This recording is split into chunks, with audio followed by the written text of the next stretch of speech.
Sngap thang ki family uraja ragun si ba Pynlait ki pulit kami khalaya ya uchilom jem. Sngap kumno ki ong halor ke jing Pynlait ya uchilom jem ubadon keti ban bore ya ki saki setar juru ban bore ya ki jing deng siar ki ba ulap hap kepala jong kasanam raguan si.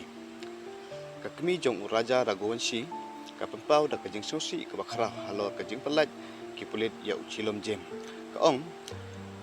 kala du jing kermen kat ya uchilom jem ubadai ubadon keti ban bore ya kisaki setar ya ki jindeng siar ki ba ulap hap kepala jong kasanam kidang Pynlait ya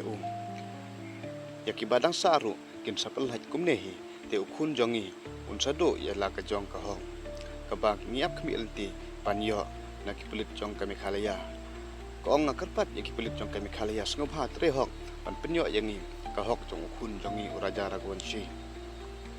ana kaliang jong Vipin ragon si ubadai uhanman jong uraja ragon si Sngap phala Sngap kendit ya kejing Pynlait jong ki pulit kami khalaya ya uchilom jem ubadai Runar ubadon keti hakam Pyniap ya uraja ragon si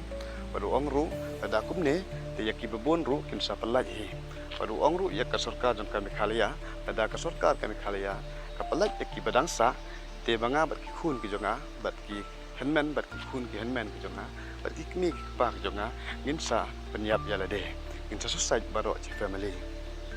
हम लोग मेघालय सरकार से भी और मेघालय सीएम साहब से भी एक निवेदन करता हूँ मैं, तो इन आरोपियों को भी आगे इस प्रकार से छोड़ा गया कभी तो हम लोग जो है मेरे अपने पूरे परिवार समेत मेरे बच्चे, मेरी वाइफ, मम्मी पापा, मेरा भाई, भैया की वाइफ और उनके बच्चे, हम सभी जने जो है आत्महत्या कर लेंगे, मर जाएंगे।